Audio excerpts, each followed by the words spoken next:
and officers, there's a meeting of council today, it's Wednesday 23rd of February, which due to government advice to practice social distancing will be held virtually. The meeting is being recorded and will be available via the council's website to be viewed as soon as practicable following the meeting. Everyone participating in the meeting will be accessing this meeting from remote locations. Please could everybody ensure that mobile phones are switched off or to silent mode. Members will have received an electronic copy of the agenda and will ask officers to present a summary of the key points. The record of the agenda can be viewed on the council's website. Members and officers will be speaking at various points during the meeting, and those speaking may switch their cameras on at that point. But I would ask that, with the exception of myself as Mayor, all other times you keep your cameras and microphones switched off, as this will help to minimise any background noise and interference to ensure the connection remains as stable as possible.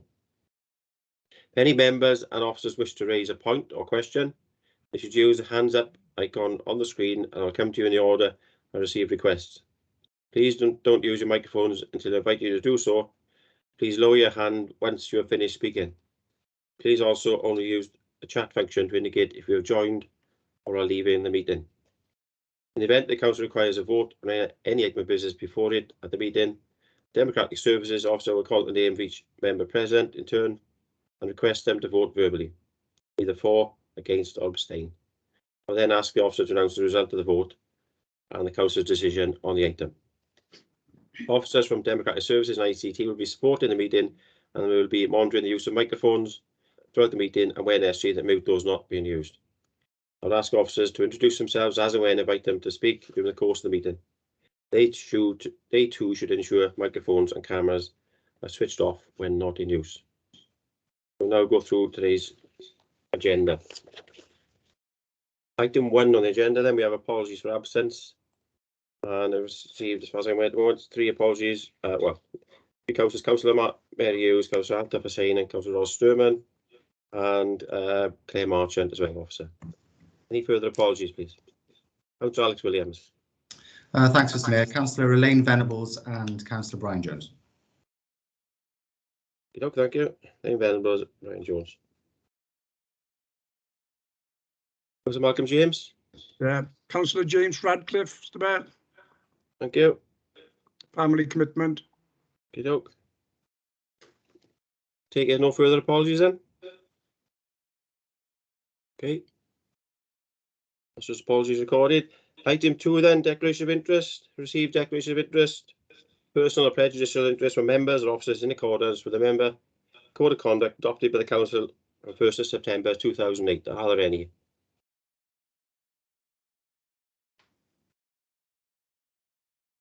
No. Okay. All quiet.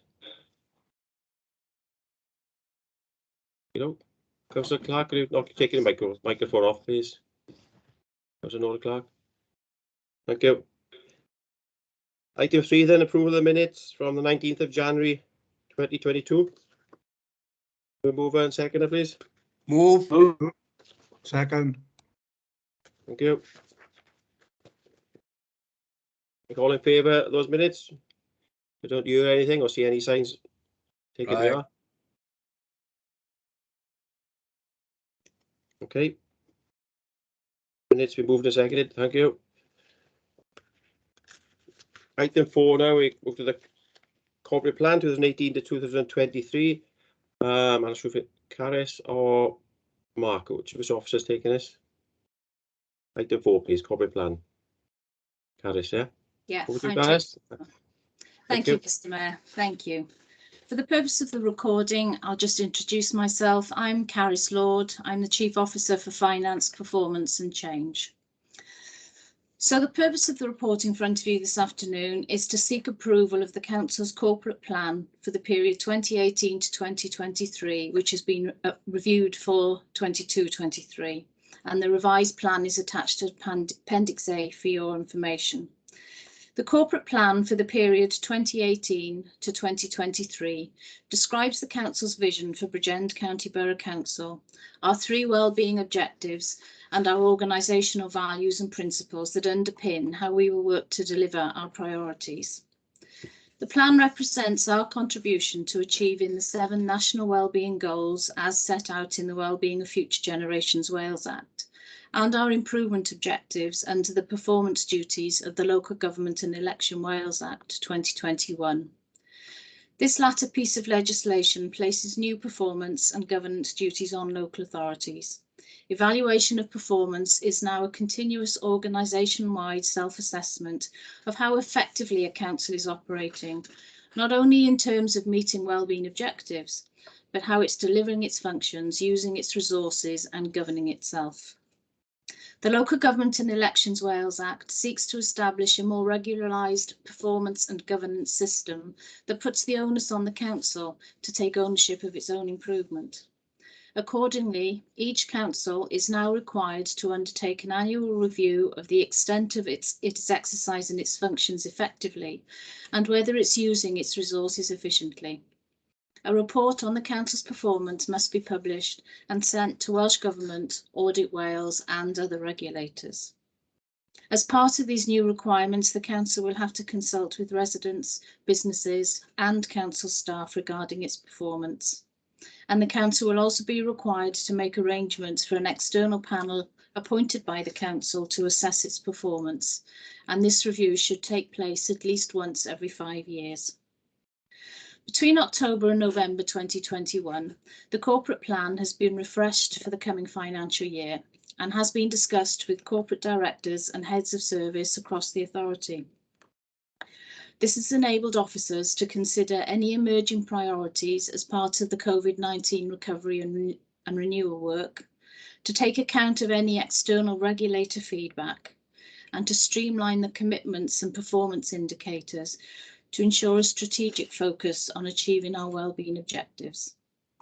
In addition, the outcome of the Fit for the Future consultation undertaken in December last year has helped to shape where efforts should be concentrated going forward. Residents of the borough have placed importance on recycling and waste, highways and infrastructure improvements and community facilities, including parks and being outdoors over the last 12 months. Priority areas identified include support for older people, tackling food poverty and homelessness. Also, further actions identified include continuing to streamline processes, rationalise the number of offices, and encourage our citizens to take more responsibility for themselves. The wellbeing objectives, aims, and strategic priorities within the plan remain unchanged. However, some commitments have been revised and performance indicators to measure outcomes have been agreed. Targets have been set for 2022-23 where possible, although the ongoing pandemic continues to impact on the availability of data to set some meaningful targets in some areas. The draft plan was considered by the Corporate Overview and Scrutiny Committee in January, and on the 22nd of February, Cabinet considered the corporate plan and endorsed it. The document in front of you today replaces the current corporate plan, and progress against the plan will be monitored through the corporate performance assessment process. Performance challenge will also take place at Directorate Management Team meetings and twice yearly at the Corporate Overview and Scrutiny Committee. In accordance with the performance duty of the Local Government and Elections Act, the Governance and Audit Committee now has a role in the assessment of performance, which will include, among other areas, the corporate plan. I would therefore, Mr Mayor, take members to the recommendations at point 9 in this report. Thank you. Thank you, Carys. I take members to the recommendation that Council approves and adopts the corporate plan 2018-23 reviewed for 2022-23. A mover and seconder first, please. Move. Second, Chair. Thank you. Leader, Councillor David.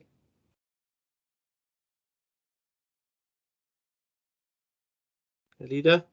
Thank you, Mr Mayor, and thank you to the Chief Officer for Finance, Performance and Change and her colleagues for the work on this plan. It is one of the most important plans that we make as an authority, and of course it's a plan for the whole council, and it's a plan that should be agreed and is being agreed, I hope, today by all 54 members. And I am pleased that we had that input from colleagues in overview and scrutiny, it considered the draft plan, and we've taken on board some of the comments and suggestions that were made at that stage. I think we have now a plan that fully reflects the priorities. The first well-being objective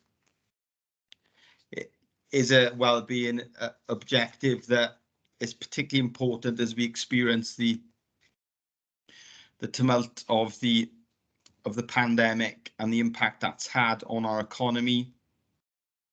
We are seeing the economy growing, but there are pressures in terms of inflation and labour market pressures. But the plan outlines how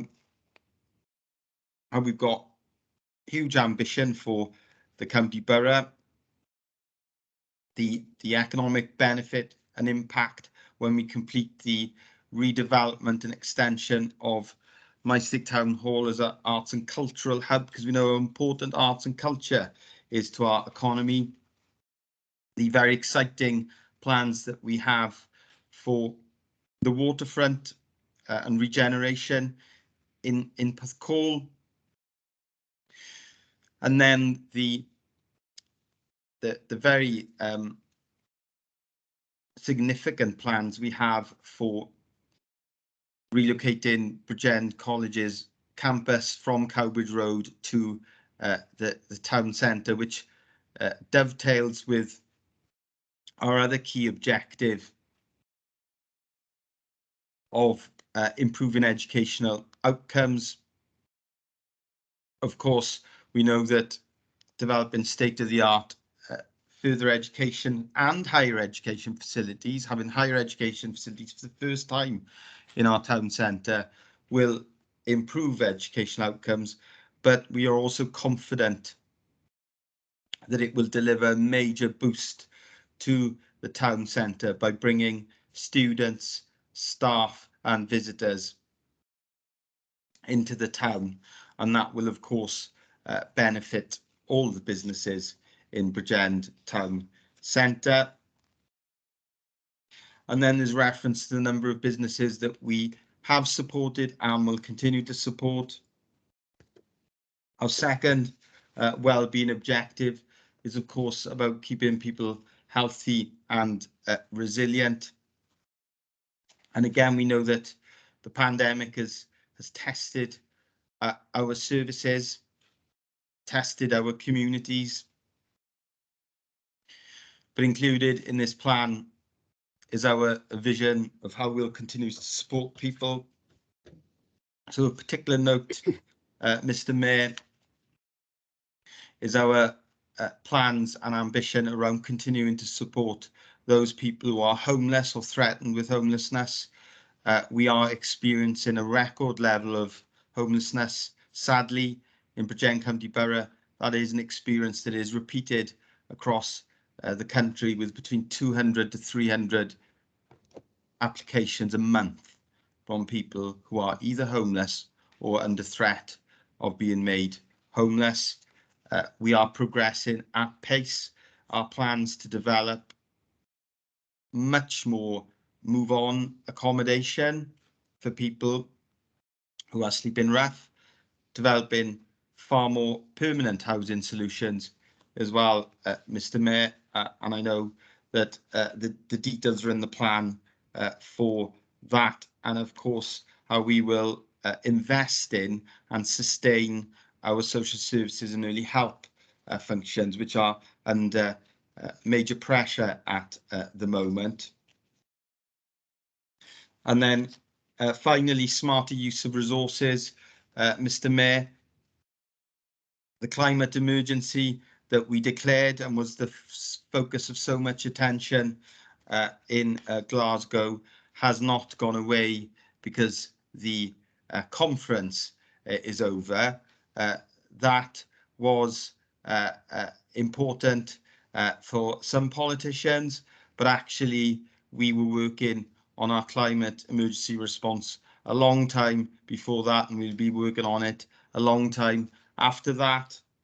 And included in here is our objectives around, for example, record investment in active travel, continuing to improve recycling rates, and undertaking multi-million pound improvements to our state to reduce the carbon footprint.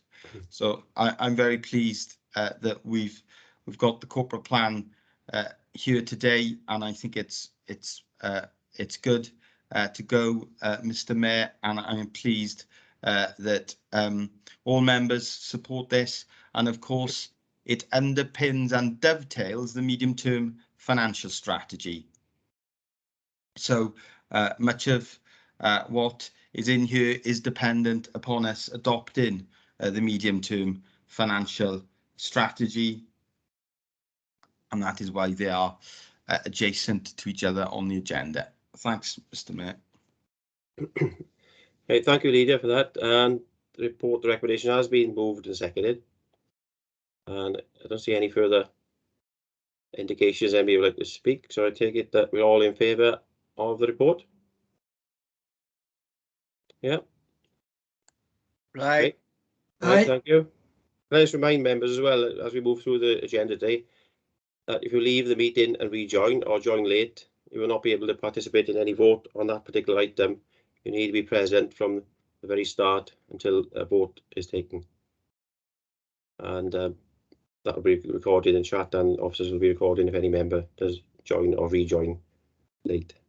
So we'll now move on to item 5, the medium-term financial strategy, 2022-23 to 25-26, and hand it back to Caris. Thank you, Caris. Thank you very much, Mr. Mayor. Just again to reintroduce myself, I'm Caris Lord. I'm the Chief Officer for Finance, Performance, Management and Change. Also in the meeting this afternoon is Deb Exton, the Deputy Head of Finance. And I'd just like to thank, if I may, Mr. Mayor, Deb Exton and all her team for their hard work to complete the work required to bring this report to members this afternoon. So the purpose of this report is to present to Council the medium-term financial strategy for the period 22-23 to 25-26. This includes a financial forecast for that period, a detailed revenue budget for the coming financial year, a capital programme for the period 2021-22 to 2031-32, and also the corporate risk assessment. The medium-term financial strategy is fully aligned with the Council's corporate plan, which you just discussed earlier on this agenda, and the wellbeing objectives contained within it. The development of the strategy has been guided by these priorities. Although reductions in the level of funding available in previous years has necessitated significant budget reductions across many service areas, the Council continues to manage an annual gross expenditure of around £459 million and is the largest employer in the county borough. As a result, the Council does play a significant role in the local economy of this area. The Council's medium-term financial strategy articulates how the Council plans to use its resources to support the achievement of its wellbeing objectives and statutory duties, including the management of financial pressures and risks over the coming 4 years. The document outlines the principles and detailed assumptions which drive the Council's budget and spending decisions. It outlines the financial context within which the Council is operating and tries to mitigate any financial risks and pressures going forward, whilst at the same time taking advantage of any opportunities arising. The medium-term financial strategy focuses on how the Council intends to respond to the increasing pressures on public sector services, which have undoubtedly been exacerbated during the COVID-19 pandemic. I would remind members that it is a legal requirement under the provisions of the Local Government Finance Act 1992 that the Council approve a balanced budget for the coming year and set council tax rates for the county borough. This report sets out proposals to achieve that objective and to contribute towards a sustainable financial position going into the medium term. The quarterly reports to Cabinet during this financial year on the projected revenue position for 2021-22 have outlined in detail the impact on the budget of the additional cost pressures and loss of income faced by the Council throughout this year as a result of the COVID-19 pandemic. Welsh Government has played a significant role in mitigating a large proportion of these losses through their various funding streams, most notably the COVID-19 Hardship Fund. The Council now needs to consider the longer-term impact of the pandemic and how it will shape the Council as part of its recovery programme, given that the Hardship Fund is due to come to an end in March 2022. The announcement of the final local government settlement for 22-23 is again approximately 2 months later than in previous years, due to the outcome of the comprehensive spending review by the UK government not being delivered until the end of October 2021. The final settlement for local government in Wales is not due to be announced until the 1st of March. As a result, this budget is being proposed on the basis of the provisional settlement received in December 2021. Whilst we do not anticipate any significant change in funding between the provisional and final settlements, any changes will be reported back to Council at a later date. It's not envisaged that any changes will impact upon the Council tax. As the Council Section 151 officer, I am required to report annually on the robustness of the level of reserves held by the Council. I can confirm that I believe the level of Council reserves is sufficient to protect the Council in light of unknown demands or emergencies and current funding levels. It is essential that the Council fund balance, which is currently £9.8 million, is managed in accordance with the Medium-Term Financial Strategy Principle 9, which states that the Council fund balance should be set at a prudent but not excessive level. This will normally be maintained at a level of 5% of the Council's net budget excluding schools. It is essential, therefore, that revenue service expenditure and capital expenditure are contained within their identified budgets. The Section 151 officer is also required to report to Council if they do not believe that they have sufficient resource to discharge their role as required by Section 114 of the Local Government Act 1988. Members should note that there is sufficient resource to discharge this role within the budget proposed today. In finalising the medium-term financial strategy and the budget for the coming year, estimates have been made which take into account circumstances and events which exist or are reasonably foreseeable at the time of preparing the budget. The budget has been prepared following consultation with elected members, the School Budget Forum and service managers. Subject to the risks identified, the medium-term financial strategy provides a firm basis for managing the Council's resources for the financial year 2022-23 and beyond. If I may, Mr. Mayor, I would now like to take you to Annex 3, which is the detailed medium-term financial strategy, in order to draw to members' attention some key information within this document. Section 1 of the strategy includes a financial overview at Section 1.3. Members will be aware that the Council has had to make budget reductions in previous years, and Chart 1 indicates budget reductions of £62 million have been found over the last 10 years, which represents almost 21% of the Council's net budget in the current year. The Council receives the majority of its revenue funding from Welsh Government through the Revenue Support Grant and a share of the non-domestic rates. This is supplemented through Council tax collection, other grants and fees and charges. Council tax will account for 27% of the income received by the Council in the coming financial year. It should be noted that the amount that Council taxpayers are required to pay is made up of 3 elements: a charge from Bridgend County Borough Council, a charge from Town and Community Councils, and a charge from the Police and Crime Commissioner for South Wales. Budget planning for the financial year 22-23 is more uncertain than usual due to the impact of the global COVID-19 pandemic, which is on top of the ongoing uncertainties and financial pressures arising from the UK's withdrawal from the European Union. Whilst the Welsh Government has been supportive of the additional costs and burdens that have emerged from COVID and covered most of the directly incurred costs, we are aware that this funding is not going to be available going forward. In particular, it is anticipated that some of the impact on levels of income may well be a medium-term problem. It is also likely that there will be an additional call on the council tax reduction scheme in view of the economic impact of the pandemic, and the level of council tax collection is estimated to be lower than pre-pandemic levels. In addition, ongoing expenditure on matters relating to public health, as well as other expectations with regard to addressing homelessness more robustly, and supporting social care, which is experiencing increased costs, need and demand for services, are likely to be significant.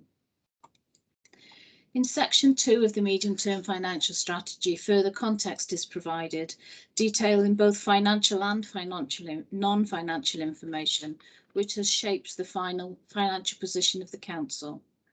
It should be noted that there are some significant underlying budget pressures in some service areas that were first reported in 2021 and still persist in the current financial year. The main financial pressures are in home to school transport, social services and wellbeing, homelessness and waste services. As in previous years, efforts have been made to secure greater involvement of stakeholders in the development of this strategy and the corporate plan. And this has included an 8-week consultation with residents of Bridgend, which was undertaken between the 20th of September and the 14th of November last year. The emphasis of this was on what the public felt worked well during the pandemic and where the council needs to continue to make changes or improvements to ensure that it is able to deliver sustainable and effective services for the next 5 to 10 years. The outcome of this consultation process was reported to Cabinet in December and is detailed in Table 5 within the Medium-Term Financial Strategy. Cabinet and Corporate Management Board have been working with a budget research and evaluation panel over the last 6 months to facilitate the budget planning process. The draft budget report approved by Cabinet in January this year has subsequently been scrutinised by the Council scrutiny committees, resulting in a report to Cabinet on the 8th of February from the Corporate Overview and Scrutiny Committee outlining a number of recommendations. Cabinet has considered these recommendations, which include recommendations from the Budget Research and Evaluation Panel, and a response to these is provided in Appendix A to the Medium-Term Financial Strategy. Cabinet has reflected on the responses received from the public consultation and from the discussions with and recommendations from the Budget Research and Evaluation Panel and Scrutiny Committees, and have compiled the budget based on the comments and responses received. So this has included protecting school budgets, and therefore the 1% saving included in previous versions of the financial strategy have been removed for 22-23. Support for waste and recycling. Additional funding to support an ageing population. Continuing to provide support for homeless individuals. Continuing to invest in our digital capabilities. Continuing to invest in our highways and infrastructure, and a freeze in council tax in the coming year to support residents to meet the significant rise in the cost of living. Details of the budgets for individual service areas are given in section 2.4 of the Medium-Term Financial Strategy. In section 3 of the strategy, Mr. Mayor, the current financial situation is outlined for members, and I will just point out some key points within this. As already stated, due to the late announcement of the provisional local government settlement, this medium-term financial strategy and the budget for the coming year is proposed on the basis of that provisional settlement. With regards to the provisional local government settlement, the headline figure was an overall increase of 9.4% across Wales. For Bridgend, there was an increase of 9.2% for the coming financial year. and this was significantly in excess of the anticipated settlement. Members should note that within this settlement, the authority is required to fund a number of things, and this includes the teachers' pay deal for the current financial year and the coming financial year. The increased costs arising from the UK government's announcement to increase national insurance contributions for employers to fund a health and social care levy, and also the additional costs of introducing the real living wage for care workers. As I've already said, a significant change for the coming financial year is that the Local Government Hardship Fund will no longer be available. Therefore, the authority is expected to meet any additional costs resulting from the pandemic in the new financial year from within its own budgets. The medium-term financial strategy also models the financial position for the authority for the coming 4 years, based on the latest information available from Welsh Government. For the first time in a number of years, Welsh Government has provided a provisional settlement for the coming financial year, and then some indicative increases for the following 2 financial years. Using this information, it is possible to look at different scenarios for the resources that may be available going forward. The medium-term financial strategy is regularly reviewed as more information becomes available.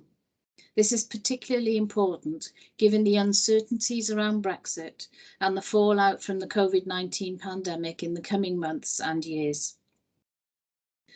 The financial forecast for 2022 to 2026 is predicated on assumptions regarding demographic projections, inflationary uplift, the impact of new legislation and policies, and increased staffing costs. In developing these estimates, the strategy contains assumptions with regards to possible council tax increases going forward. Due to the significantly better than anticipated settlement for the coming financial year, it is proposed to freeze the level of council tax for 2022-23 to support the citizens of Bridgend to deal with the rising cost of living, such as increased energy and food bills, other inflationary increases, mortgage interest rises, and national insurance increases. For planning purposes, it has been assumed that the council tax will increase by 4.5% in 2023-24 and again in 24-25. I must stress that these figures are for planning purposes only and will be reviewed each time the medium-term financial strategy is updated. Together with the indicative funding from Welsh Government, it is estimated that there will be a net budget requirement of £21 million to be met over the period of the strategy. These scenarios are detailed for members at Table 7 within the medium-term financial strategy. The Council's corporate risk assessment identifies the key corporate risks and mitigating actions and is included within your papers today. The risk assessment is reviewed regularly throughout the financial year and is scrutinised by Governance and Audit Committee.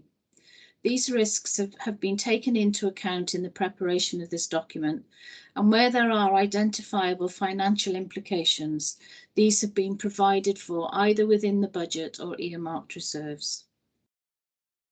Section 4 of the medium-term financial strategy outlines in more detail the budget position for 22-23. The net budget requirement for next year is detailed at Table 9 of this report, and it shows a net budget of £319 million. In summary, the key points to note here are that financial pressures of £20.6 million are funded for the coming year, and this includes money to meet pay and price inflation, £2 million to fund the increases in the national insurance contributions to fund the health and social care levy, £12.5 million to meet the inescapable service cost pressures across a number of services, and that includes the cost of implementing the Additional Learning Needs and Education Tribunal Wales Act requirements, recurrent increased costs in relation to home to school transport, the detail of which is provided within the report, increases in the older persons population, which places additional pressures on adult social services, increased costs in the supported living service, increased workforce issues in children's services, and increased costs of commissioned services in the social care sector following the increase in the national living wage announced by UK government, and also increased costs of waste collection. There have been 2 additions to the proposed cost pressures since the draft strategy was considered by Cabinet and Scrutiny Committees, and these are detailed for you at point 4.1.14 of the strategy. These relate to youth services, and also additionally there will inevitably be additional pressures which will arise during the year as a result of new legislative changes or unanticipated events.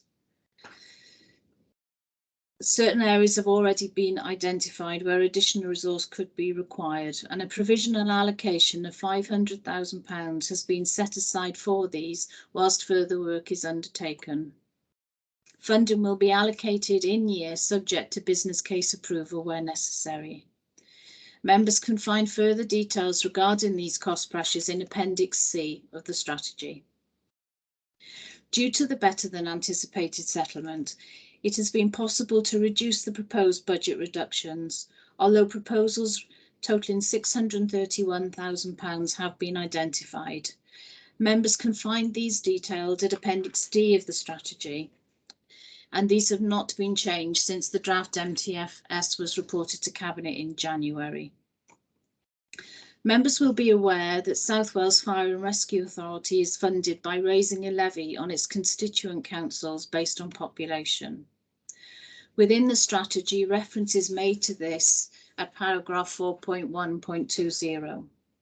I can confirm that the Fire and Rescue Authority met on the 14th of February to approve their final budget, which remains the same as the figure estimated in today's report.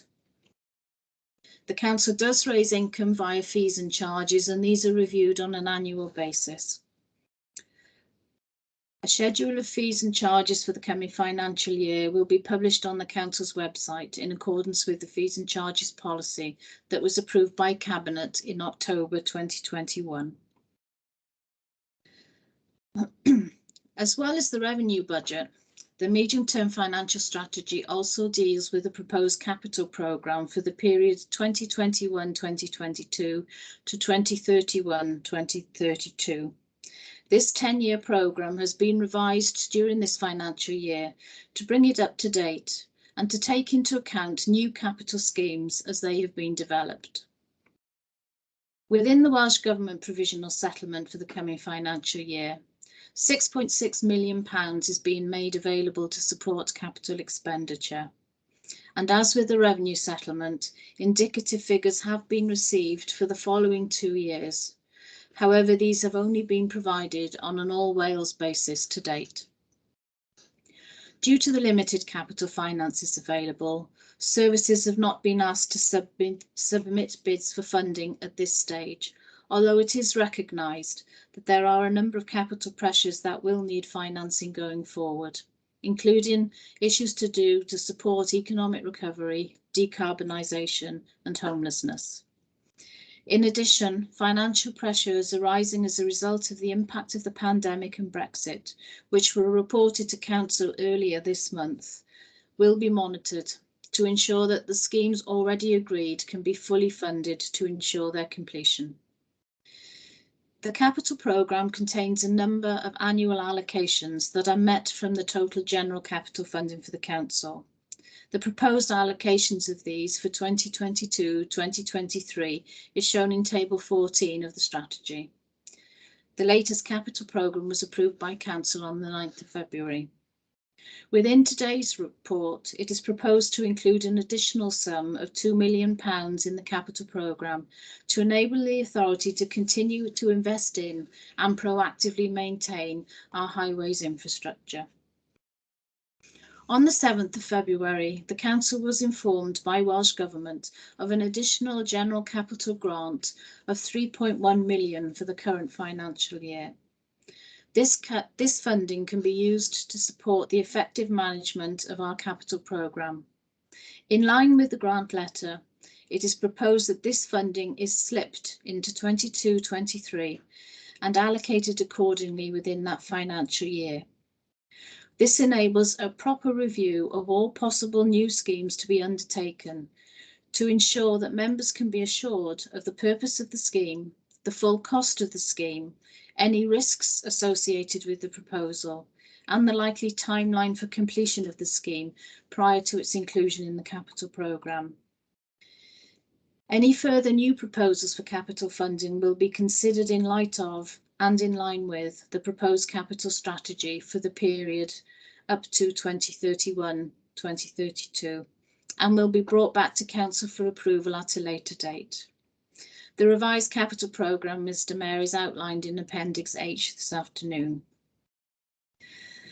I have already referred to reserves, and more detail on these is given in section 4.3 of the medium-term financial strategy.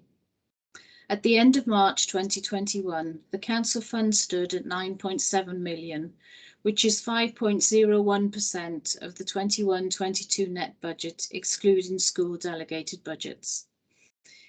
In the face of continued uncertainty regarding the economy and public finances, I recommend that the council maintains its council fund budget at a minimum level of 5% of the council's net budget, excluding schools.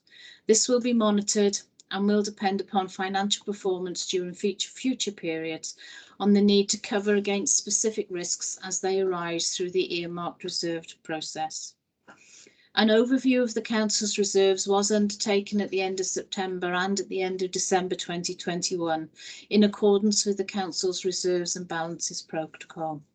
A further review will be undertaken at the end of the current financial year, and transfers will be made at this point, taking account of the overall financial position of the council, including the final outturn position and any new pressures or risks that may need to be provided for.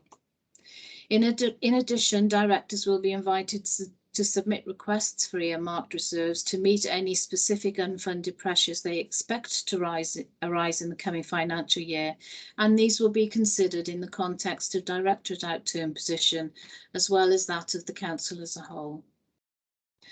With regards to the council tax, Mr Mayor, the proposed budget of 319.51 million shown in table 10 of the medium-term financial strategy can be balanced with no increase in the council tax for 2022-23. This takes into account the better than anticipated settlement and aligns with the response from the budget consultation, whereby 1% of respondents stated they wish to keep the council tax at the same level. It should be stressed that this is proposed as a one-off basis for the coming financial year to support the citizens of Bridgend in dealing with the current rising costs of living. The final section of the medium-term financial strategy provides information on the council's longer-term financial outlook. This is not intended to be a 10-year budget strategy due to the number of variables that impact on our financial position. However, it does provide a financial framework to reference against when preparing both annual and longer-term financial plans. The value of this longer-term framework is that it enables us to be able to understand the broad direction of financial travel that this organisation is currently on, and the impact that current decision making will have on the long-term financial health of the council. Within this section, consideration is given to a number of different areas, including future sources of funding, future cost pressures on the council, and a strategy to meet those challenges. If I can, Mr Mayor, I would now like to refer members back to the recommendations in section 9 of the covering report. Thank you. Thank you, Caris, for that. It's a very comprehensive overview. I think it's just about half an hour over there. I need a drink of water now. Before I take, the recommendations there, I'll go through the recommendations. Item 5 is that we approve the medium-term financial strategy 22-23 to 2025-26, Annex 3. The net budget requirement of £319,510.77 for 22-23. The Band D council tax for Bridgend County Borough Council of £1,597.01p for 22-23, table 17 of the medium-term financial strategy. And the 22-23 budgets are allocated in accordance with Table 10 in paragraphs 4.1.3 of the medium-term financial strategy. And lastly, that the capital programme 2021-22 to 2031-32 attached at Appendix H of the medium-term financial strategy. Do we have a mover and seconder? I Move move the second. recommendations. Deputy Leader moved and been seconded. Okay. We'll take Councillor Williams, Deputy Leader, please.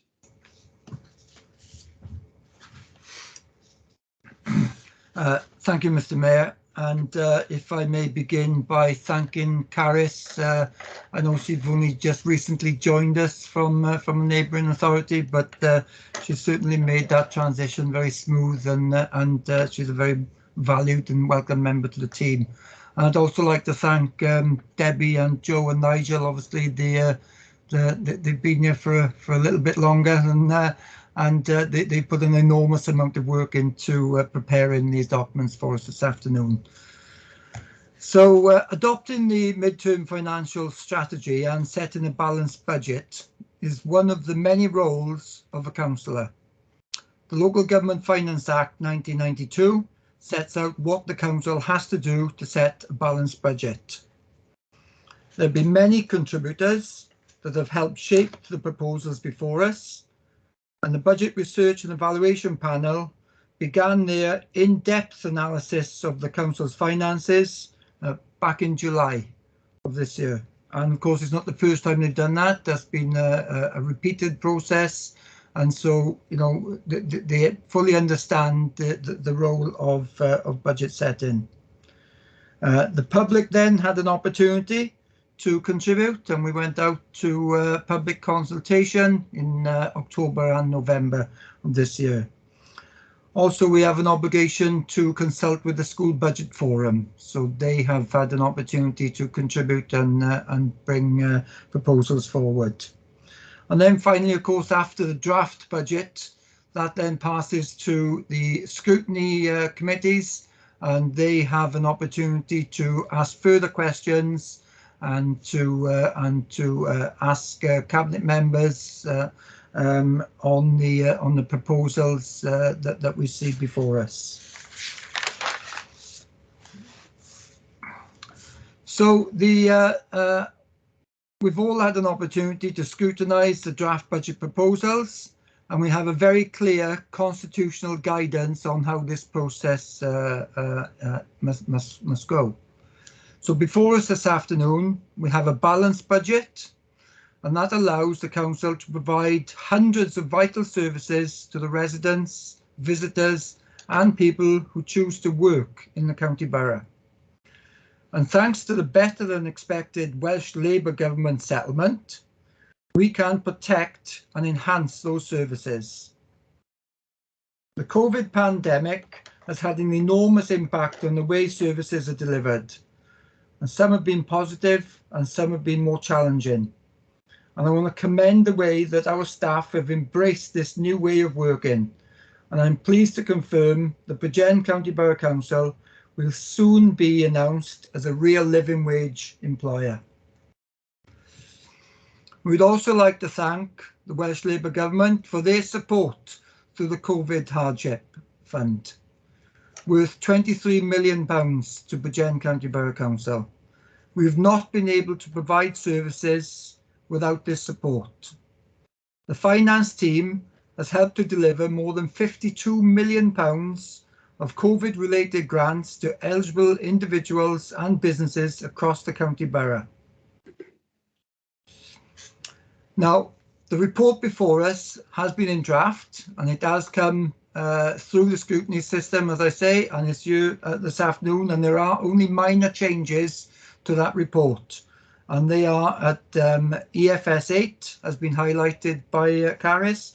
That's £188,000 that we have allocated, or we've proposed to allocate, for enhanced youth support across the county borough, because we recognise that the youths or the young people of the county borough have had a particularly difficult time during the COVID pandemic. And I think the support that we need to offer them to come to terms with that and to almost to catch up, I suppose, is very much needed, and therefore we're happy to support a project that will provide some much needed services to the youths. And also, scrutiny members will be aware that we're often sort of faced with legislative pressures that can be sprung on us from any quarter. And so we've, in order to mitigate that, we have set aside or created a £500,000 fund, and both these funds are recurring. They're in the revenue budget, and therefore it's not a one-off. This is a recurring fund that will help us to support youth services and meet any unknown legislative pressures in the future. So before us this afternoon, we have a report that's 130 pages long. And as you say, Mayor, Carys has taken half an hour to give her introduction. I don't propose to go through all 130 pages, but I'm quite happy to take questions on any of the pages as in before us this afternoon. The key document, of course, is Annex 3. That is the Midterm Financial Strategy 22-23 to 25-26. And since becoming Cabinet Member for Resources, I have tried to develop a budget narrative that provides clear information on how the Council operates from a financial perspective. The report sets out the aims and purposes of the Midterm Financial Strategy. It provides clear principles which drive budget and spending decisions and gives us a financial overview. Who would have thought it possible 10 years ago that we would be able to deliver £62 million worth of reductions? And they were forced upon us by the austerity-driven Westminster-led government. We didn't have an option for that, but we've managed to keep services going, and we've delivered £62 million worth of cuts in that period. The report also demonstrates how we will meet our well-being objectives and how we have performed financially against the budget that we agreed 12 months ago. The report shows that we are aware of our demographic pressures. Our population is set to exceed 150,000 by 2028. We recognise the challenge of the economic inactivity across the county borough.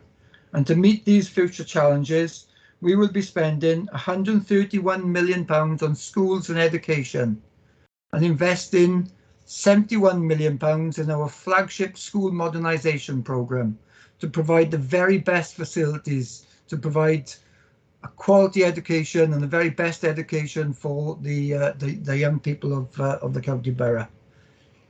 This is the lion's share by some margin that goes towards schools and education, supporting 60 establishments and educating 23,000 pupils. After education, social care and well-being will receive £78 million to provide services to more than 7,000 individuals that have been assessed as needing support. That accounts for 58 pence in the pound. 58 pence in the pound of what we spend goes on education and social care. So the significant challenge is then to meet public expectation to deliver what was called public realm services. Those are highways, parks, waste collection. Well, I must say that we are very good at maximising Welsh Government grants to deliver these services effectively. We will be investing £4.4 million in roads, parks, play areas and street lighting. And we will continue to support the City Deal, creating a £1.2 billion fund for investment in the region. Alongside the visible services, there are also some less visible services. People may be familiar with planning and environmental health and registrars, but we also have council tax and benefits, property maintenance, legal services, ICT, procurement and HR, providing support for over 6,000 employees in recruitment and training and developing a very well-respected apprenticeship programme supporting more than 95 apprentices across the authority. Providing support for the homeless is also very important, and we have set aside, or we spend £2.1 million supporting homelessness services. The 9.2% increase in our aggregate external finance gave Bridgend County Borough Council an uplift of 19.6 million, and that's very much to be welcomed. However, this must cover the tapering away of the hardship fund. Significant challenges lay ahead, and the cost of living crisis will affect every resident of the county borough. Therefore, we propose no increase in the council tax for the 22-23 year. This will help struggling households meet that cost of living crisis. There's no doubt that we're going to have a big problem ahead of us. We've got increased energy bills, increased fuel bills. We've got national insurance that's going to rise. There's going to be a real hardship facing many of the borough's residents. So this is, I believe, a fair report. It protects vital services, and it helps the council taxpayer minimise that pressure. So I commend the report, and I take members to the recommendation on page 5. Thank you, Mr. Mayor. Thank you, Deputy Leader. And the report has been moved and seconded. We've got quite a few speakers, so I'll take them in the order they appear at the moment. The next one is Councillor Alex Williams. Thanks very much, Mr. Mayor. I'd also like to thank Carys, Deb and their teams for bringing forward this comprehensive report today, especially given the fact that they had such a late financial settlement at the end of December. My comments are in no way a criticism of all their hard work, but obviously it's my job as leader of the largest opposition group to be a critical friend when it comes to the midterm financial strategy and the budget. I think I can speak for the majority of colleagues across the whole council in saying that I welcome the local government settlement, which provides an additional £19.6 million or 9.2% uplift to the local authority's budget. This is very welcome news, given the fact that we were expecting a more modest budget settlement. And of course, as the Deputy Leader reminds us on an annual basis, I appreciate that setting a balanced budget is non-negotiable. But the fact that opposition members are really never going to be in possession of the full facts, because we don't see what goes on behind the scenes when directorates finalise their MTFS proposals at a very early stage, and the final proposals then go to BREP for their consideration, because these proposals, of course, are not documented. This is almost saying to members on the opposition benches that we must just accept the budget as a fait accompli. Now, the better than anticipated budget settlement has also therefore rendered this year's BREP recommendations largely redundant, because they were based on the premise of a much more modest financial settlement, which is therefore not necessary to consider. So I think I mentioned in Corporate Overview and Scrutiny Committee, I would like to see a far more of a consideration and lobbying action on behalf of this local authority and the Welsh Local Government Association to call on both the Treasury and Welsh Government to provide clarity to local authorities in the future through a multi-year financial settlement in order for this council to accurately plan its MTFS going forward, rather than leaving it till the end of December last year, so the Carys, Deb and their teams have to rush around and finalise a budget and MTFS at the very last minute. Furthermore, from my perspective, any legislative changes from central government, which local authorities are expected to deliver, must come with a consequential funding. You know, we're being asked to deliver more and more services. I think our chief executive said we deliver over 800 services now, and I'm concerned that some of the legislative changes do not come with the consequential funding. Now, of course, that's not to say that I and some colleagues are not fully conscious of the financial pressures facing the local authority in future years, and I would like to suggest an approach in future that any future administration, whatever political colour it may be, looks at a rolling 5-year programme of what's called value engineering. And this is in preparation for the next iteration of the MTFS. And unlike cost cutting or cuts to frontline services, economists in the room will know that value engineering is an economic principle which focuses on cost optimization and the justification of expenditure by directorates. Now, I believe this would protect frontline services from further cuts, which, as the Deputy Leader has mentioned, have been considerable given the years of austerity which have been administered by the Westminster Government. But it would also make an organisation the size of BCBC far more efficient and also keep council tax as low as possible for residents. I mentioned this proposal in the Corporate Overview and Scrutiny Committee, and ultimately it wasn't included in the final proposals before us today. So while there are many things to be applauded in the MTFS, I will therefore urge colleagues to vote against it until this commitment is made. Now, finally, Mr. Mayor, with regards to the council tax threshold, I refer members to the papers on page 107 of our packs. And it states that in the last decade, the burden on council taxpayers has increased by 59%, and that those in a Band D property will be paying in excess of £302 for their council tax. And this is a huge financial burden, and many people will know that this is the second highest financial burden after people's mortgages or rental payments. So while I and some of my colleagues are pleased that after many years of calling for a council tax freeze, that the current administration in an election year is finally and unsurprisingly agreeing with us now that increasing the burden on residents would be inappropriate after many years of council tax increases, given the better than anticipated financial local government settlement, I and some of my colleagues don't feel that it goes far enough to alleviate the financial burden on the cost of living crisis, which the Deputy Leader has rightly mentioned. The post-pandemic rate of 5.5% inflation rate, with significant increases in the cost of living with energy, food and fuel costs rocketing. So I and some of my colleagues would have therefore liked to have seen a modest council tax cut, not a freeze, after years of council tax increases. But of course, in reality, we will not see a council tax freeze anyway, because the Labour South Wales Police and Crime Commissioner is increasing his slice of council tax by 5% to plug holes in his budget.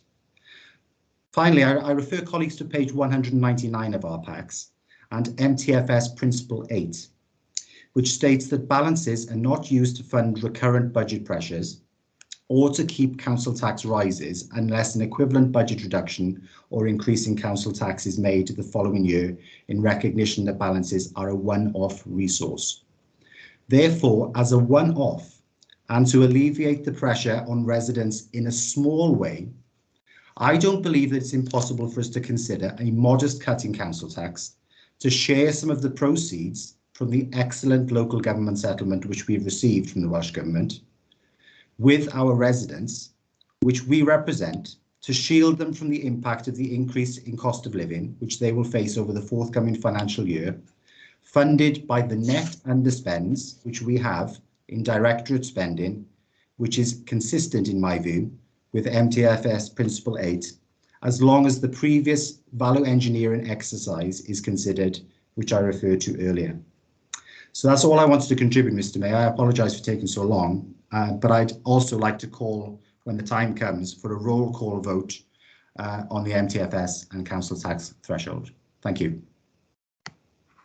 Okay, thank you, Councillor Alex Williams. Can I please go to Caris first, please, and then to Kelly Watson for response and some advice as well, please. Caris? Yeah, thank you, Councillor Williams. You've raised quite a few issues there, haven't you, really? I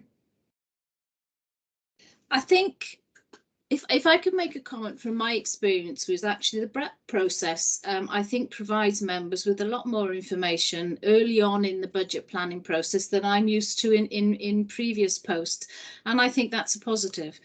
I think what I do take on board your comments, though, that obviously that the financial settlement was far better than, to be fair, anybody had anticipated, and therefore the scenario within which BREP was working during the 6 months of last year changed dramatically right at the end. But my personal experience is that members do actually get quite a lot of information in Bridgend, more than maybe they get anywhere else. You mentioned about lobbying for clarity for multi-year settlements. We've had a multi-year settlement this year, if you like, because we've got indicative increases for the following 2 years, and that's the first time in a number of years, so that is progress. And I know that across the finance world it's been fed back that that really is welcomed, because it does help our financial planning going forward. And I know it's something that the WLGA have lobbied on for many years, and I'm sure will continue to lobby on going forward. Your comment with regards to funding for legislative change, I think it is fair to say that a number of new legislative requirements have come down to local authorities in recent years that haven't been funded and are required to be picked up by local authorities. Because of the settlement next year, we are actually able to fund some of those. So as you'll have heard when I spoke earlier, that some money is going to help to fund the ALN requirements that we need to meet in coming years. But I think it is something that will be lobbied on by local government generally, that these fundings do need to come through, because we have increasing requirements coming our way. So I would agree with you on that. You've mentioned about reviewing how the budget is set up. We can always look at ways of improving things, and I don't know whether Councillor Williams would want to make any comment on that going forward. You mentioned about using balances at the end there to support a possible reduction in council tax. From my position as the 151 officer, I would strongly advise you not to reduce the council tax. There is an issue about, if you were to do that, we'd have to identify actually further reductions to services in order to fund it.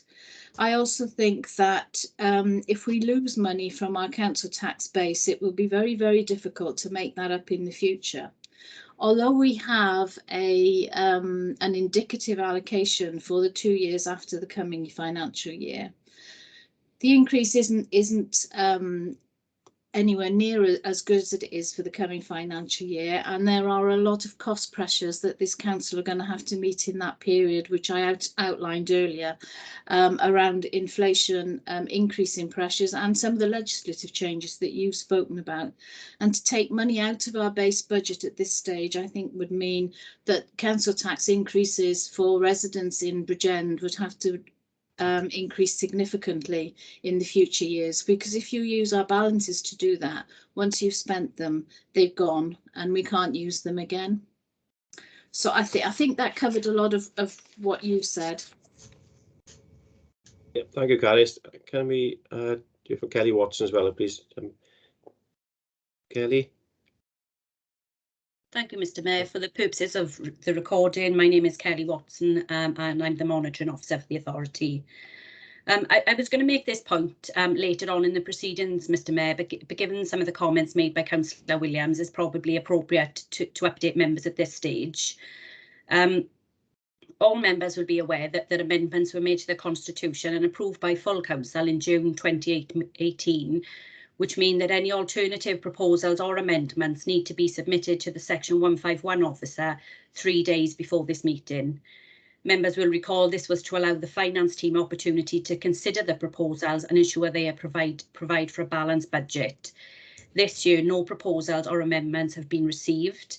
I did have some queries from members about process, and I think we've been very clear on that process throughout the budget setting period. Today, therefore, members will vote on the only proposal available. Taking into consideration this is a statutory requirement to set a balanced budget and a duty imposed on you as individual members to ensure a balanced budget is set. Whilst it is a matter for individual members how they vote, I must point out as the monitoring officer the following provisions of the Code of Conduct. In particular, I refer you to paragraph 8 of the Code of Conduct.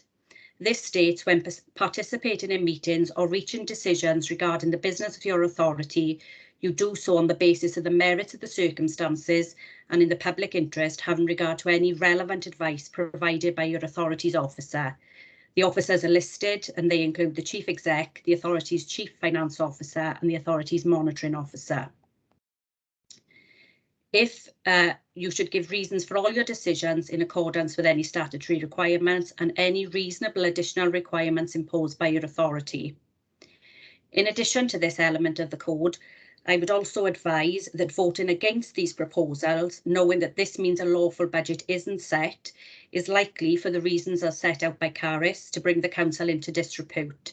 There would be legal and financial risks and implications for the authority. Again, this could be considered a breach of the Code of Conduct.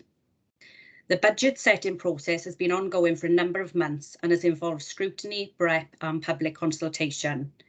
You have heard advice from the Section 151 officer and myself as to why, in the absence of any alternatives, the budget needs to be approved.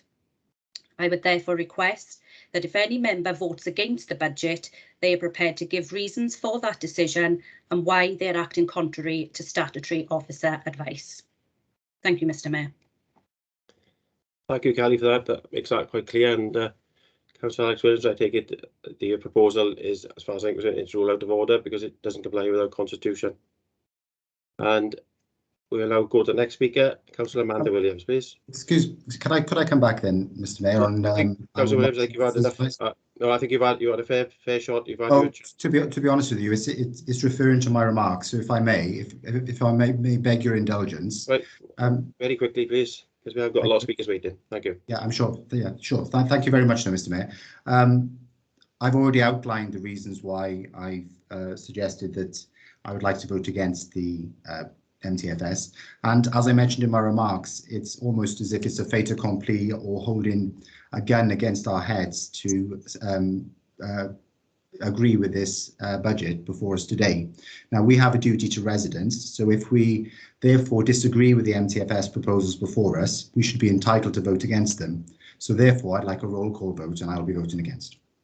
Thank you, Councillor Williams. We will be doing that. I can assure you. Councillor Amanda Williams, please. Thanks very much. I agree with Alex. I've had some concerns with some of the recommendations I've put through to make savings over the last 5 years I've been a councillor that haven't been carried out, which could have produced some cuts. But my question is on page 185, Appendix E. I think it's particularly poignant, given the leader's comments on the corporate plan that we all agreed, when he said that the second wellbeing objective of keeping individuals resilient and the importance of this given the pandemic.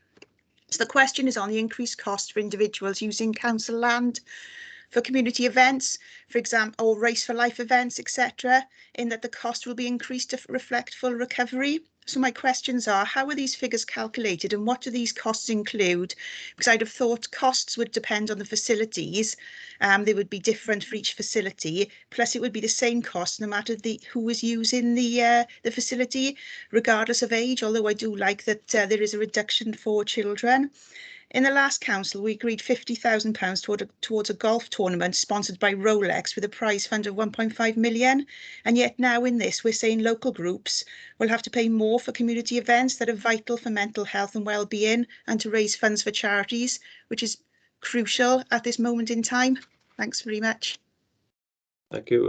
Caris, are you able to respond on that one? I think actually, Mr. Mayor, I think my colleague Janine Nightingale is going to respond on that one. Great. Okay, Janine, I did see her there. She's there somewhere. Janine, please, over to you. Yes, good afternoon, Mr. Mayor. Can you see me? Yep. Right, fabulous. My computer's about to restart. That's just perfect timing, isn't it, this afternoon? Sound division is working. Oh, good. For the purposes of the recording, my name is Janine Nightingale. I'm the Corporate Director for Communities. Yes, in previous years and history of Bridgend Borough Council, we have made charges for use of our playing fields for special events, etc. Now, we are moving towards a position where we only 5% of the revenue that comes in from the income from these fees covers the costs of running the facilities for the Parks and Leisure Department, and for many, many years the council have subsidised that service. It's something we've talked about in our BREP committees and in scrutiny committees, and we have moved to a position where we now have community asset transfers in place. Now, with regard to the charging on facilities going forward for those that own fields and buildings, etc., that will be down then to the individual clubs to determine in the future. I do take on board your point, Councillor Williams, about the fees that are reflected. It's something that we are very charitable as a council, as you know. But that the fee reflects recovery of costs, I'm afraid. There's no monies here that does anything other than cover the costs associated with events on our facilities, such as restoring fields back to an appropriate condition, things like a litter picking, indemnity insurances, etc. That's why we levy those fees to cover events on our fields, and it's not to use lightly. And it doesn't cover the full costs of the events going forward. It has increased this year. In line with inflationary increases. Of course, what we must recognise is over the last 18 months there have been no charges for any of our pitches or buildings during the COVID pandemic at all, and we still haven't reintroduced fees for sports pitches yet. As yet to reflect the cost of living increases. So I do appreciate your concern here. Just to assure you, it isn't an excessive amount that we are charging, because it doesn't cover the full cost recovery going forward, and hopefully the situation will be resolved in some respect with some of the community asset transfer piece that takes place, and clubs then can hold charitable events on their facilities themselves. Thank you, Mr. Mayor. Thank you, Jean, for that answer. Thank you. I say we've still got quite a few speakers. We can move next to Councillor Charles Smith, please.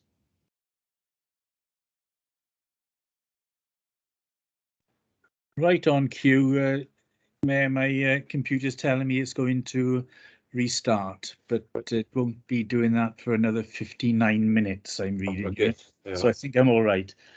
Charles Smith, Cabinet Member, Education and Regeneration. Mr. Mayor, at the end of this long and complicated process, I'd like to say some thank yous. Thank you to the officers for their expert input, to the public who took part in the very important budget consultations, Cabinet colleagues and councillor colleagues across the chamber who have used the many opportunities available to them to influence the budget in Cabinet, scrutiny committees, BREP, budget briefings and other discussions. In anticipation of a favourable decision this afternoon, I'd like to thank colleagues for four things in particular. First of all, an increase of £1.5 million in annual funding for all our schools.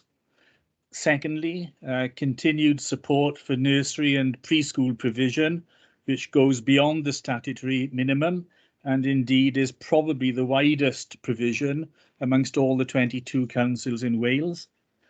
Thirdly, continued capital investment in school buildings, including no less than 4 all-new 21st century primary schools.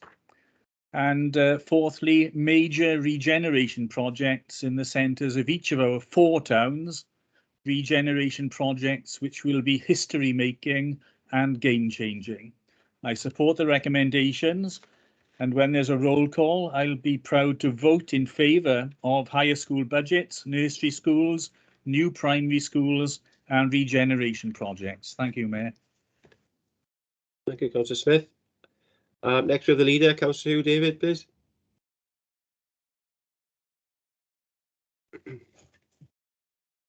Thank you, Mr. Mayor. And can I also add my thanks in particular to the chair of the cross-party budget research and evaluation panel for his stewardship of that busy panel, that busy cross-party panel, Councillor Gareth Howells, and to the chairs of the scrutiny committees, Councillor Rowlands, Blundell and Williams, because this budget has been poured over.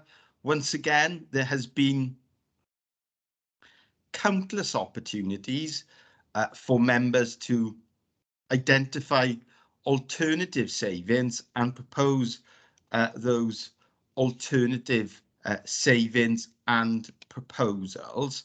And I just wanted to confirm, or ask the Chief Monitoring Officer to confirm, whether or not the opposition or any opposition members have submitted an alternative balanced budget within the timescales set out in the Constitution, because we have a legal and moral duty to set a balanced budget today. This is the culmination of a process that started several months ago. It is not a new requirement. In fact, it's a requirement that's been enshrined in the Constitution for many years, and is a practice that is in place across the UK in terms of sound financial management, that fully costed alternative budgets are presented, discussed, and then voted on. So I would like to ask if we've had that alternative budget. We didn't have one last year. We didn't have one the year before. We didn't have one the year before that. We didn't have the one the year before that either. And that's why those budgets were accepted, the budgets put forward by Cabinet. I want to ask that question because the answer is very important, because we've heard, as far as I understood it, very clear, very strong and very important advice from our monitoring officer, the Chief Finance Chief Finance Officer, and that is advice that we are told and we are reminded is advice that we should consider very, very seriously when we hear it. And it is not often given, but when it is given, we should all listen to it as members. I'm very happy, Mr. Mayor, to support this budget. The reason why we are able to freeze the council tax for this year is because we've had the best Welsh Government settlement we've had in 10 years. That is the reason why we're doing it this year. And we're doing it this year because, as well, there is a cost of living crisis, and that has been recognised at every level of government. It has been recognised by the UK government and Welsh Government. They are taking action on it, and we are taking action today as well. So I'm happy to support the proposals, very happy, but I would like to hear from the officers whether that alternative budget has been presented, because I haven't seen it here today, but I don't know if a budget was submitted and perhaps was ruled out of order, or perhaps there's been some administrative error and we haven't seen it today. Thank you, Mr. Mayor. Thank you, Leader. I think Kelly will respond to that. Kelly? Yeah. Thank you, Mr. Mayor. I can confirm that I haven't been provided with any alternative budget by any member. I have had some queries from members about process, which I answered, but nobody has submitted an alternative budget. I'd also remind members that this amendment to the Constitution happened in June 2018, so in this term. So the majority of members here today will have been members at that time and would have been aware of that change. It is something we've operated since June 2018, and I've answered numerous queries since that time on the process. So I think it's a little bit disingenuous if any members are trying to say they're not aware that this is the process to set the budget. Thank you, Mr. Mayor. Thank you, Kelly. For what it's worth, if my memory serves me correctly, 2005 was the last alternative budget. I was a member of the opposition group of the council, and there was an alternative budget, maybe 2005, 2006. So it can be done, has been done. The opportunity is there. So we'll now move to the next speaker, Councillor Tim Thomas. Thank you, Mr. Mayor. We've had lots of speakers and we have lots remaining, so I'll be as brief as I can. Obviously, we have an MTFS, a medium-term financial strategy, but I'm just wondering, by the same accord, can we have a medium-term understanding of the levels of council tax? So I'd be interested if the Deputy Leader could indicate to me, obviously this budget stated a 0% council tax. What will future council tax levels look like over the medium term? My other two questions relate to the capital budget. I know that the Phase 1 Arbed project has been debated quite widely. Forgive me, Mr. Mayor, this is the first opportunity I've had to discuss this. But I note that the costs for the Arbed Phase 1 project is 3.5 million. And I'm just trying to understand some clarity. Is that to get the physical conditions of these buildings? Sorry, I have to stop you there, Councillor Dawes. We are not discussing individual schemes in the capital programme. The opportunity was there last council meeting for that. It's unfortunate you weren't there. This is not the meeting for discussing individual schemes. Well, I wanted to know whether that 3.5 million takes into consideration the cost. Sorry. If that 3.5 million takes into consideration the cost of the increase in building materials, I think that's quite important and key for the budget. It is. But that's a question being asked outside this meeting. There's many schemes within here that could be asking questions similar to that on. There's no reason why it should be just this one particular scheme. There's many building and engineering schemes within the whole budget. Do you have a further question? Yeah. Also with the, well, you probably won't let me answer it, but I'll still have a go. There's no need for sarcasm. Please ask a question. The heat source network systems, that's a sizable capital project of 3.4 million. I'm just wondering if we have any timescales for completion. And, you know, I was quite supportive of this. So I'm just wondering, obviously, this is a project to save money for residents. Do we have any indications of how much money this will save and how much CO2 emissions this will save as well? I think that's quite important, you know, to give us an understanding of the important impact that this sizable capital budget will outlay, really. We had a little debate in the middle of this. Just to be mindful, I did discuss the medium-term council tax as well. I wouldn't like that to get lost in debate. Thanks, Mr. Mayor. Yes, and as I said, this is the whole budget, individual schemes. This is not the time to be discussing individual schemes within the capital programme. Can I go to Deputy Leader regards to the first question asked by Councillor Tim Thomas on the future council tax? Councillor Williams, yeah, Deputy Leader. Microphone, sounds off. There's no sound. I can't hear anything. Mute. Am I in now? You are. That's okay. I didn't have control over that then. Someone else had control over that button. Right. Gremlins taking control. Okay. One thing before I respond to that question, and I don't know. I've been made aware that quite a few members have been threatened with their computer about to go into restart mode, and yeah. I'm one of those members. I've got about 30 minutes left on my, and then I can't prevent it. I can't stop it. So I'm just wondering, Mr. Mayor, whether or not, if that is widespread, I don't want to start a conspiracy theory that we've tried to disenfranchise anybody, but it might be worth us just sort of all restarting computers so we can come back in and make sure there's no hiccup then when it gets to that point. But I'll let you ponder that thought because I have got 30 minutes. But there are still still 4 more people need to speak as well. Yeah, in response to Councillor Thomas's point about the medium-term council tax strategy, very interesting way of putting that, I suppose. And it comes back to our assumptions. It's how we make our assumptions. We have assumptions, and that is the level of council tax, the level of reductions as needed, and the predicted increases in costs and pressures.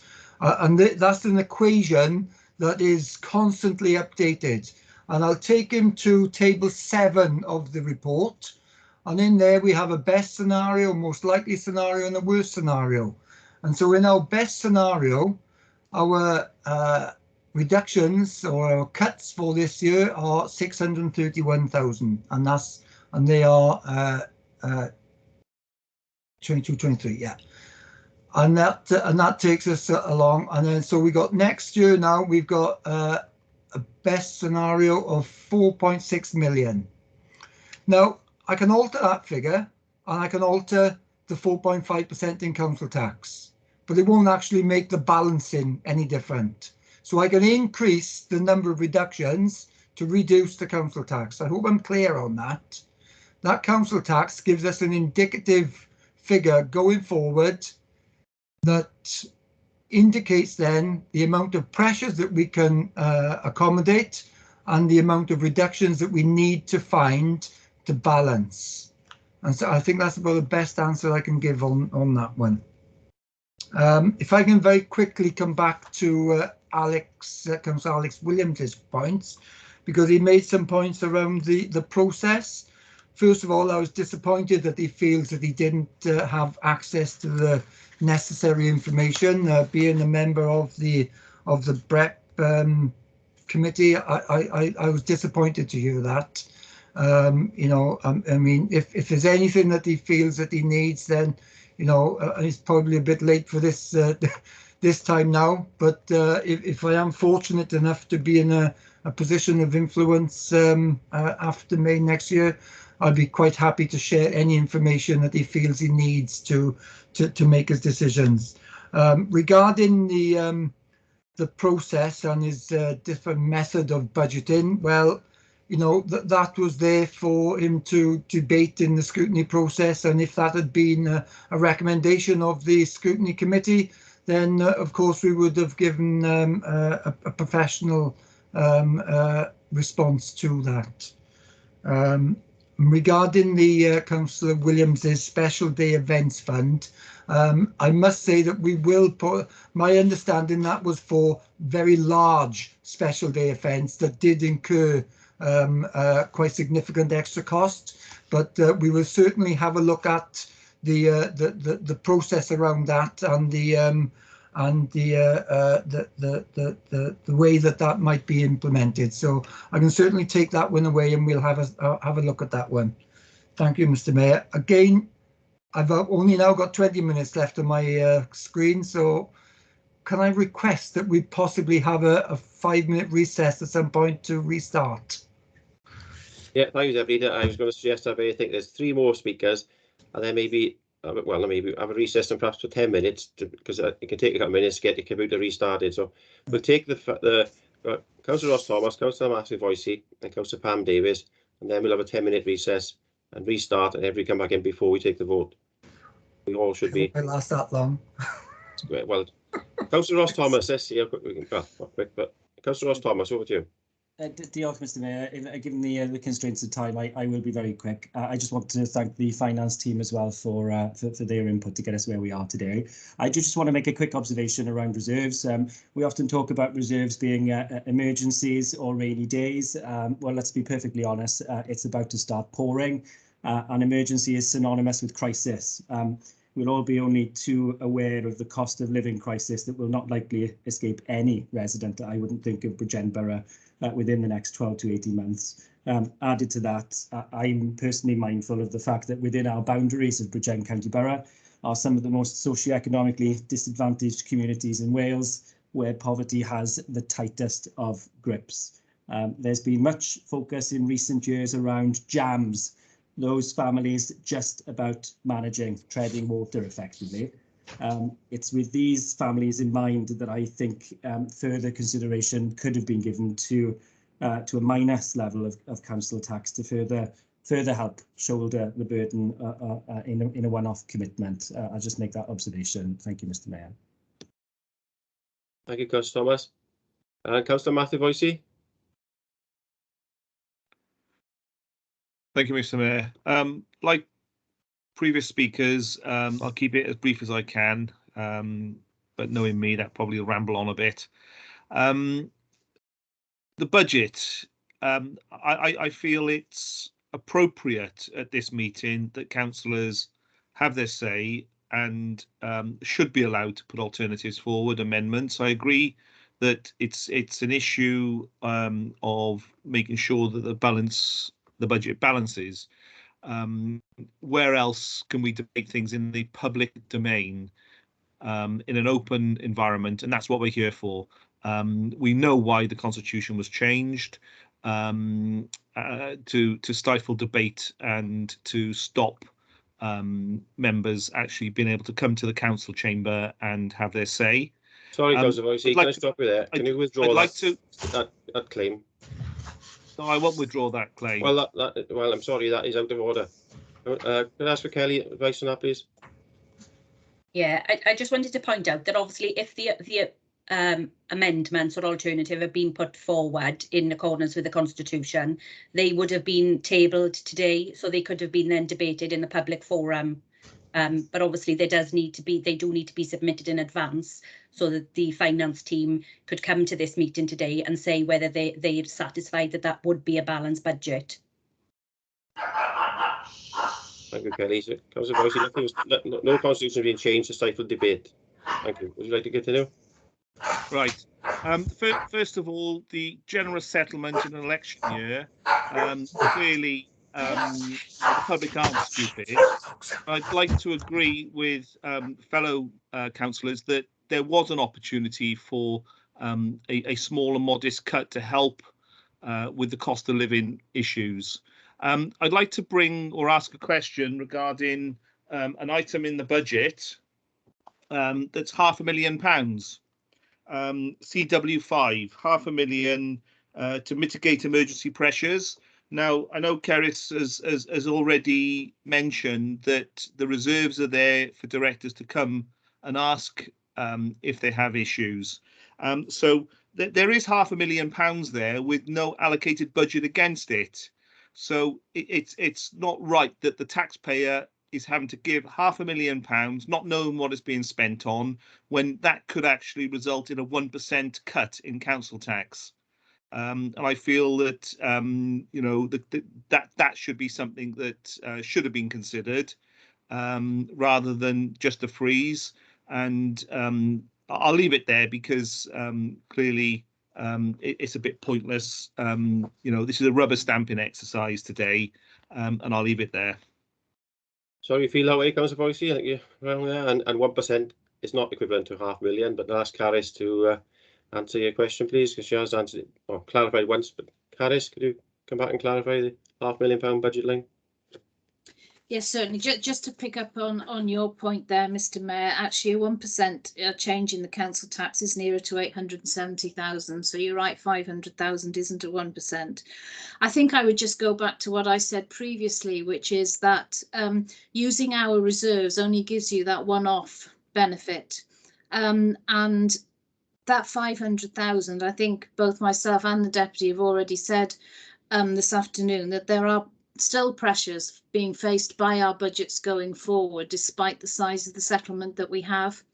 And we have a tight settlement. We're balancing as it is, but that £500,000 gives a little bit of flexibility during the current year.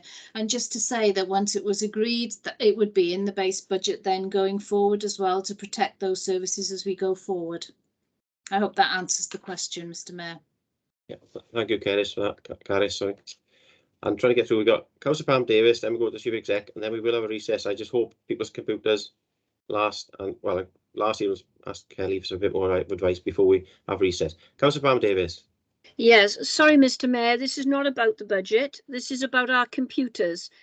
Twice in the Labour group, I had to put mine off to have it rebooted, and it's come back that the installation has failed twice. So I don't know what's happening, but just to warn everybody, even if we have a recess for 10 minutes, they might find that the installation is not valid, it's not going to happen. So I'm just warning everybody because it's happened to me. Thank you for that. Okay, thank you. Mark Shepherd, Chief Exec, please.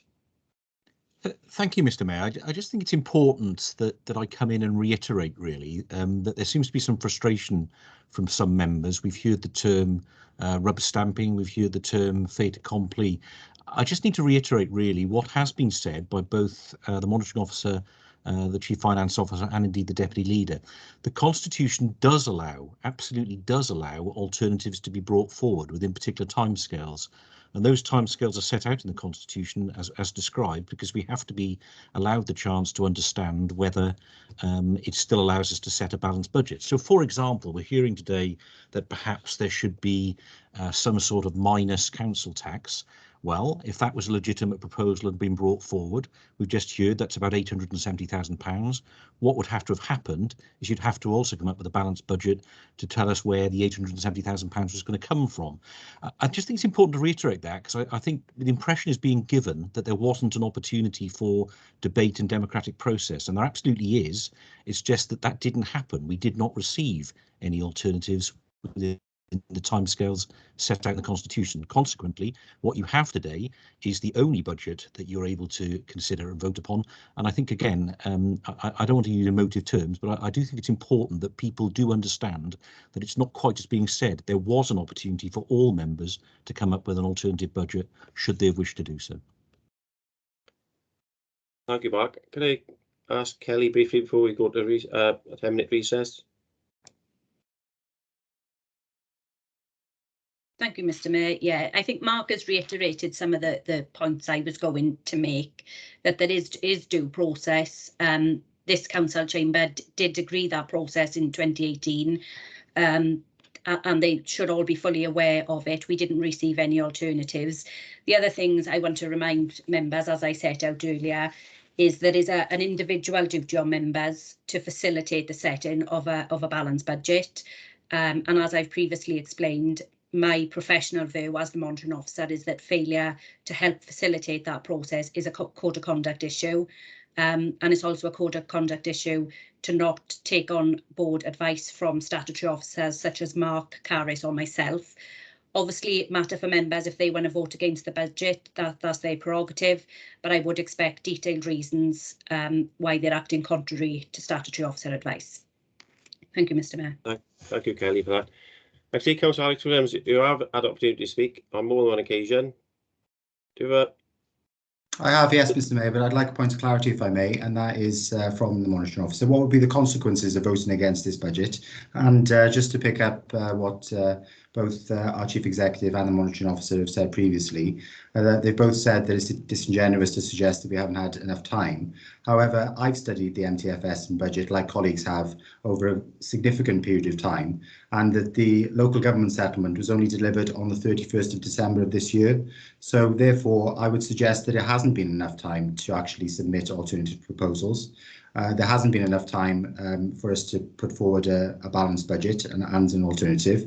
And furthermore, the papers were submitted to us last Thursday, which gave us a total of 23 hours before actually having to submit an alternative proposal, given the fact that 3 working days have to be given before an alternative proposal.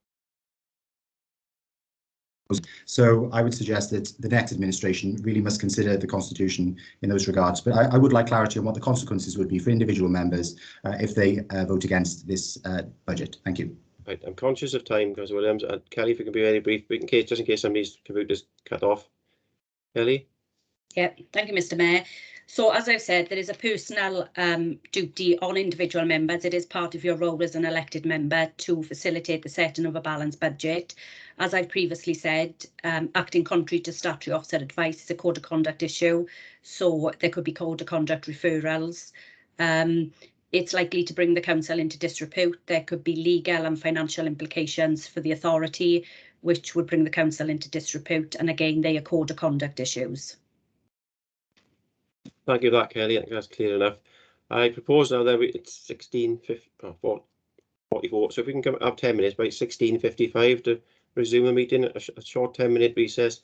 And if those that need to, please restart the computers now, and that should give plenty of time. I could check that everybody's back in attendance then at 16:55. Thank you.